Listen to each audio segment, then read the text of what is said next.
de apoyo, de refugio, y al mismo tiempo su garantía de opacidad y de secreto bancario absoluto. Esto es así. Mientras esto siga siendo así, hay otros datos que complementan lo que estoy diciendo. El caso Banesto, cuando se celebró aquí el juicio del caso Banesto y la condena de Mario Conde y toda su gente, eso es una realidad. Cuando se persiguió en Francia a la petrolera Elf Aquitaine, también los paraísos fiscales aparecieron. Cuando la quiebra de Enron en Estados Unidos, 891 filiales de esa empresa fundamental del sistema norteamericano estaban en las Islas Caimán. 891 filiales de Enron estaban en las Islas Caimán. Había también filiales en las islas, en los paraísos fiscales de WorldCom, que entró en quiebra meses después que Enron, y prácticamente todo el dinero que fue desvalijado y expoliado en Parmalat, la famosa sociedad italiana y multinacional, estaba también en las Islas Caimán. Por tanto, es un territorio que sirve para el refugio de los grandes evasores de impuestos y algo más, es decir, a los que desvalijan prácticamente a las entidades que tienen a su cargo. ¿Y por qué ocurre esto? Yo creo que voy a describirlo en 4 trazos porque creo que es suficiente. No es posible concebir a estas alturas que haya territorios en la comunidad internacional, y aún menos que sean protagonistas esenciales de la economía internacional, donde todo esté regido por la plena opacidad. Opacidad quiere decir desconocimiento y ocultación por parte de todas las autoridades monetarias nacionales e internacionales de qué sociedades se constituyen, quiénes las constituyen, quiénes las administran, quiénes son los que abren las cuentas, qué titulares tienen esas cuentas, quiénes son los administradores de esas cuentas o gestionan esos activos. Todo eso es opaco, todo eso no se sabe, y en parte por eso existen los paraísos fiscales. Al mismo tiempo, yo creo que hay un caso paradigmático, que fue el caso de las cuentas secretas del BBV en la isla de Jersey, que dio lugar a un pleito, a una causa penal, para decirlo más exactamente, a una causa penal contra los consejeros, empezando por José Luis Ibarra, que era su presidente, o había sido su presidente en esa etapa, que tenían, ahora no lo puedo calcular, en pesetas no recuerdo lo que era, pero tenían cuentas secretas numeradas en la isla de Jersey a través de un banco interpuesto, tenían algo así como 36.000 millones de pesetas de aquella época. Era mucho dinero. Cuando el juez competente pidió a la autoridad de Jersey la revelación de la identidad de los titulares de aquellas cuentas, la autoridad, que se llamaba el fiscal de Su Majestad Británica, nunca lo olvidaré, dijo que eso era imposible, que no lo iba a dar nunca, porque contravenía el Convenio de Roma en el artículo respectivo al respeto al derecho a la intimidad de las personas. Esto está escrito, está en la causa penal. Naturalmente, luego la Audiencia Nacional y el Tribunal Supremo se encargaron, con la sistemática benevolencia de los tribunales hacia los poderosos, de absolver a los acusados que fueron acusados, que parece que eran 5 o 6 consejeros, no recuerdo ahora. Primero, una parte los absolvió la Audiencia Nacional y luego el Tribunal Supremo absolvió a los restantes en una sentencia de las más indignantes que uno ha leído, puesto que se hablaba de la libertad absoluta de la economía de mercado, y no exagero, literalmente, concepto que no está ni siquiera en la Constitución. Es decir, el concepto de libertad absoluta de la economía de mercado se lo inventó el Tribunal Supremo para absolver a los consejeros del BBV por haber tenido cuentas secretas en la isla de Jersey, con la cual se hicieron sustanciosos fondos de pensiones en el estado norteamericano de Delaware, que también es un paraíso fiscal. Por tanto, eso es lo que hay.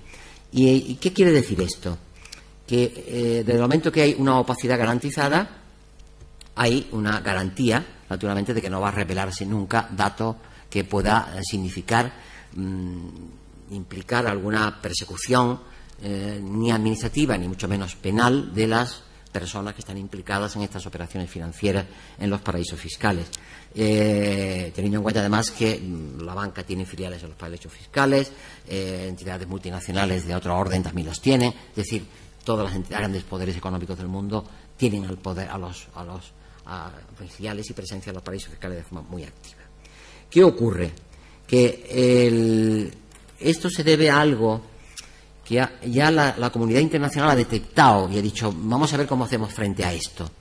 Hay un convenio de Naciones Unidas contra la corrupción que se aprobó hace pocos años, que habla de que hay que luchar contra la utilización indebida de personas jurídicas, es decir, de sociedades, para decir algo más en concreto.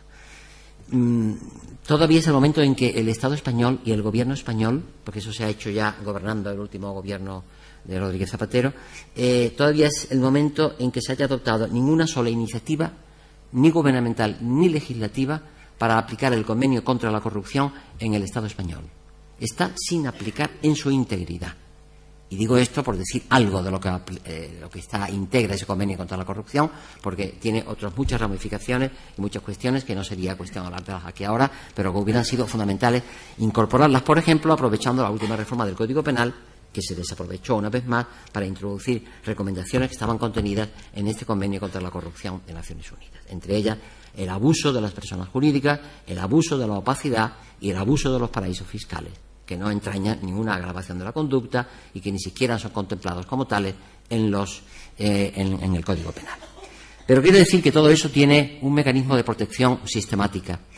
El año 2004, el Banco de España, que de esto sabe más que todos nosotros, hizo algo como muy elemental, y es dirigirse a las entidades de crédito. Se llamaba memoria, era algo así como supervisora de las entidades financieras, etcétera, correspondiente al año 2003, pero se publica en el 2004. Y allí se recomienda a toda la banca, entidades de crédito, etcétera, que vayan cediendo y vayan abandonando progresivamente, en la medida de sus cálculos económicos, lo que ellos llaman no paraísos fiscales, porque el Banco de España parece que le da algo a hablar de paraísos fiscales, como si no fuera un concepto que está en el ordenamiento jurídico, y habla de centros offshore, que significan centros que están fuera del territorio español, pero bueno, todo el mundo sabe a qué se refería. Y decía el Banco de España que lo hayan los consejos de administración progresivamente, porque hay un riesgo de reputación, decía textualmente el Banco de España, y además porque allí hay capitales que se remansan en la medida en que se hacen circular fortunas o patrimonios hacia esos paraísos fiscales. ¿Qué ha hecho la banca? ¿Qué ha hecho el Banco de España? Nada de nada. Todo sigue igual que antes, con lo cual estamos una vez más ante ese escenario de hipocresía, de cinismo, de descaro o de desfachatez, es difícil encontrar el más calificativo, en relación a la situación de los paraísos fiscales. Yo creo que el ejemplo más paradigmático también fue el caso que va a estar integrado en los documentos que yo he visto realizado por vosotros, que es el caso del HSBC, en el caso Gescartera. El HSBC, que es uno de los grandes bancos del mundo, tenía ni siquiera una filial, una sucursal en Madrid, y había 132 cuentas numeradas en la sucursal de Madrid. Por tanto, no se sabía quiénes eran los titulares relacionados con aquella empresa, Gescartera, por lo cual se abrió un procedimiento penal, en la que no se persiguió a todos los que había que haber perseguido, pero bueno, esto es otro tema. Y cuando se le pide la información, contestan desde Suiza, no desde España, porque una sucursal quizá no tenía autonomía para decidir, que no van a revelar los datos de esas cuentas, y no las revelaron, evidentemente, porque también estaba el Convenio de Roma detrás, con lo cual el Convenio de Roma, que es el Convenio de los Derechos Humanos, para entendernos, sirve para proteger las cuentas secretas, los paraísos fiscales, etcétera. Me parece de una perversión tal que realmente es indignante. Pero realmente no llegamos a conocer quiénes eran los titulares de las 132 cuentas que al HSBC en la sucursal de Madrid tenía relacionada con Gescartera. Por tanto, yo quiero señalar que esto ocurre en la comunidad internacional, pero ocurre también en la Unión Europea.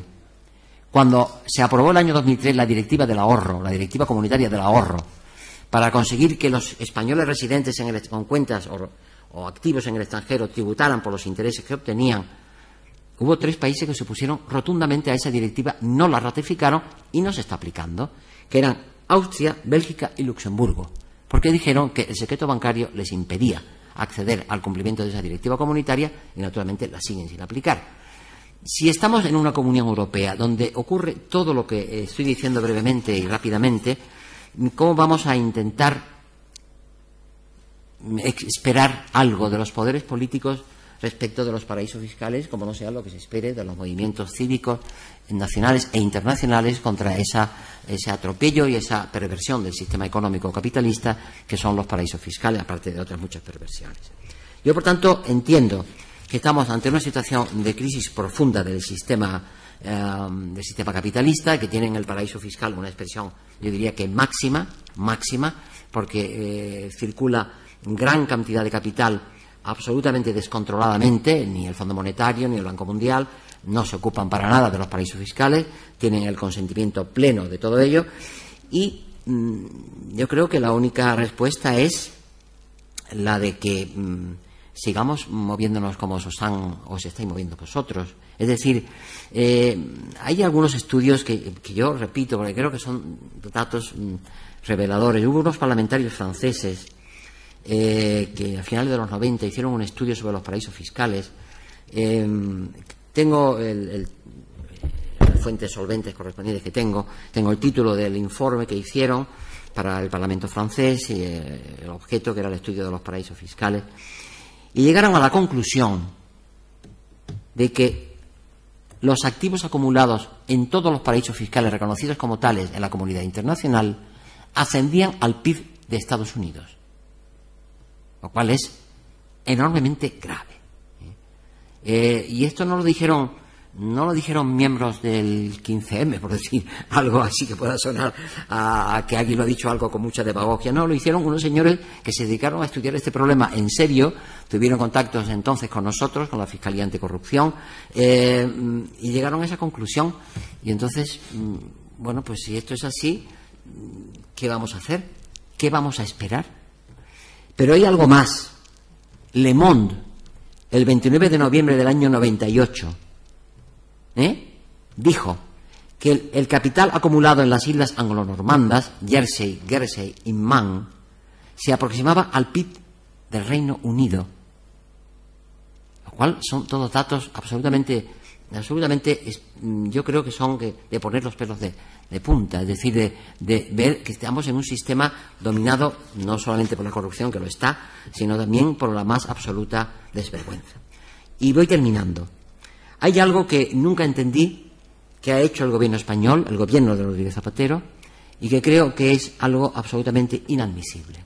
En el año 2005, en cumplimiento de la famosa Directiva Comunitaria del Ahorro, el gobierno español celebra 10 tratados internacionales.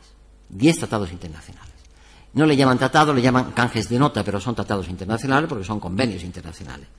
Con las siguientes entidades: Islas Caimán, Islas Vírgenes Británicas, Isla Anguila, Isla Montserrat, Islas Turcas, Caico, Islas Aruba, Antillas Holandesas, Jersey, Guernsey y Man. Y celebra unos convenios o canjes de notas. Esto era después de que la isla de Jersey le hubiera dicho al juez de aquí, de la Audiencia Nacional, que no le iba a dar los datos de las cuentas del BBV en Jersey. Esto era después, es decir, cosa que sabía el gobierno perfectamente. Y celebra unos convenios en virtud de los cuales parece que estas islas y sus representantes, la verdad es que el Jersey siempre contestaba el que decía ser el fiscal de Su Majestad Británica, no sé muy bien qué función tiene ni me importa. Pero, ¿cómo se puede celebrar un tratado internacional que es tan vigente, con centros de refugio del dinero más ilícito y de origen más sucio del planeta? ¿Cómo se pueden celebrar convenios internacionales firmados por las autoridades de España y las autoridades de Aruba o de Anguila o de Jersey, que era el Reino Unido en definitiva, como si estuvieran hablando de celebrar un convenio internacional con Suecia o con Noruega? Es que me parece algo tan escandaloso que lo tenía que decir porque yo creo que remata la situación en la que estamos, que es, yo creo que, muy grave. Esto es uno de los temas que yo les aconsejo a ustedes que aborden seriamente, el tema de la denuncia de los tratados internacionales con los paraísos fiscales. No puede ser que el Estado español tenga convenios con paraísos fiscales. No puede ser que el gobierno español, cada vez que hay un G20, diga que va a hacer no sé qué y no sé cuánto y luego no haga nada, ni en la realidad interior, ni en la normativa interior, y aún menos en las relaciones internacionales. Que el Banco de España definitivamente aborde este problema de la forma que debe abordarlo, que es exigiendo el abandono inmediato por la banca de toda su presencia a través de filiales en los paraísos fiscales.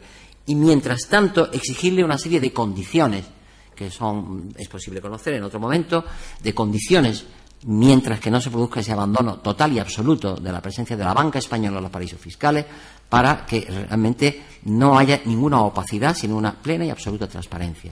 Por tanto, estamos ante una crisis económica mundial. Ustedes lo saben mucho mejor que yo, lo han estudiado y lo siguen estudiando